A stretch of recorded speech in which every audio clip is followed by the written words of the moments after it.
이번에는 기타 비유동 자산에 대해 보도록 하겠습니다. 1번. 자, 부동산 임대차 계약을 하고 임차 보증금 1,000만 원과 임차료 100만 원을 당좌수표를 발행하여 지급하였다. 그러면 임차 보증금 1,000만 원이 나오고요. 그 다음에 임차료 100만 원만큼 비용 처리할게요. 그리고 여기에 대해 당좌수표를 발행하여 지급을 하면 대변에 당좌예금 1,100만 원 이렇게 적어주면 됩니다. 그런데 2번, 여기에서 임차보증금의 이거 기간이 종료해서 회수를 했죠. 그러면 내가 이제 임차보증금 1,000만 원, 자, 이거를 보통예금으로 회수하니까, 자, 차변에 보통예금 1,000만 원이 늘어나고, 대변에 이제 임차보증금 1,000만 원이 없어지겠어요. 그 다음에 3번입니다. 받으러 온 1,000만 원이 있는데, 이게 거래처가 부도가 발생해서, 자, 내가 이제 정상적으로 회수하기가 좀 힘들게 됐네요. 그러면 대변에 받으러 온 1,000만 원이 없어지는데 여기 문제에서 기타 비유동 자산 계정을 사용하래요. 그럼 이거는 부도어음과 수표라는 계정 과목을 사용하도록 하겠습니다. 그 다음에 4번 문제. 제품을 3,000만 원에 판매하고 대금 중에 1,000만 원은 현금으로 받고 나머지 1,000만 원은 1년 후에, 나머지 1,000만 원은 2년 후에 받기로 하였다. 일단은 쉬운 것부터 써볼게요. 대변에 제품 매출, 내가 제품 매출을 3,000만 원을 했습니다. 그럼 3,000만 원에 대해서 1,000만 원은 현금으로 받았어요. 그리고 또 1,000만 원은, 자, 이거 어떻게 했죠? 1년 후에 받기로 했죠. 자, 이거 좀 외상 매출금으로 쓸게요. 뒤에 처음에 제가 해답을 받으러 옴으로 적었는데 외상 매출금으로 쓰는 게 더 좋겠습니다. 그리고 자, 이거 나머지 2년 후에 받는 거는 장기성 매출 채권 또는 장기 외상 매출금 이런 식으로 장기라는 말을 붙이는 게 좋겠습니다.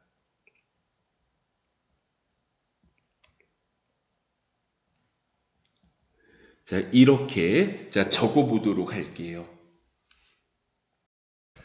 그 다음에 5번과 6번이 있는데 이연법인세 자산, 이연법인세 부채가 나옵니다. 자, 그래서 먼저 이연법인세 자산이라는 게 있는데 이연법인세 자산은 법인세의 선급금 성격이라고 보면 돼요. 선급금은 자산이죠. 그래서 이게 지금 언제 나오겠어요? 그럼 이제 회사와 세법상 법인세를 계산을 할 때, 자, 내가 처음에 인식했던 회계상 법인세보다 세법상 법인세가 더 많이 나오잖아요. 이런 경우에 인식을 합니다. 참고로 회계상 법인세는 우리 손익계산서에서 법인세 비용으로 법인세로 계산을 하고 그 다음에 세법상 법인세, 자, 이거 실무에서는 법인세를 다음 연도 3월 말까지 내거든요. 그러면 12월 31일 시점에서는 아직 내지 않은 거니까 미지급 세금이라는 계정 과목을 사용을 해요. 미지급 세금이 더 많은 경우 기록을 합니다. 한번 해볼게요.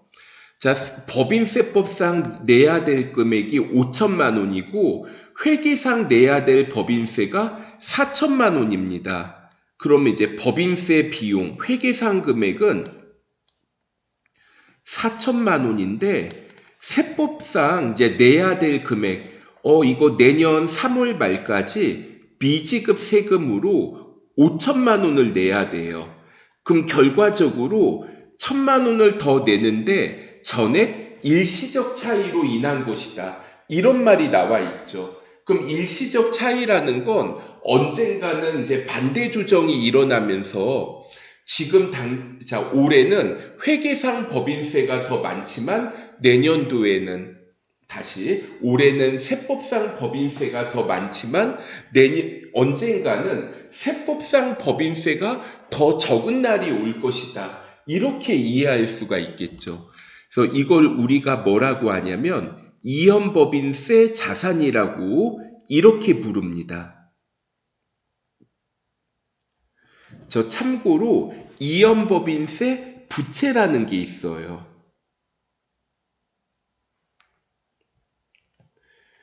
이거 부채는 그럼 이제 다시 말해 법인세의 미지급금 성격이다. 이렇게 이해하시면 됩니다. 내가 회사에서 법인세가 이제 손익계산서상 법인세 차감 전 순이익을 보고 법인세를 계산을 했어요. 그런데 세법상 법인세를 계산했더니 더 적게 나온 겁니다. 근데 이게 언젠가는 반대 조정이 될 거예요. 그럼 언젠가는 미래에 세법상 법인세가 더 많이 나오겠어요. 이런 경우에 그럼 법인세를 내가 좀 덜 냈다. 이렇게 보고 이거를 그러면 이연법인세 부채를 인식을 해요. 한번 해볼게요. 세법상 내야 될 금액은 5천만 원. 그러면 대변에 미지급 세금이 5천만 원인데 회계상 내야 될 법인세가 6천만 원이에요. 그러면 법인세 비용이 6천만 원이 나와요. 그럼 1,000만 원만큼 대변에 뭔가를 더 적어줘야 되죠. 이거를 뭐라고 하냐면 이연법인세 부채 이렇게 부릅니다. 참고로 만약에 이연법인세 자산이 재무상태표에 있는데 이연법인세 부채가 나온다 그러면 먼저 이연법인세 자산을 없애주고 그 다음에 이연법인세 부채를 인식합니다. 근데 여기에서 5번과 이어지는 문제는 아니다. 그러니까 이연법인세 자산의 감소가 아니라 그냥 이연법인세 부채로 적어보도록 할게요. 여기까지 27강이었습니다.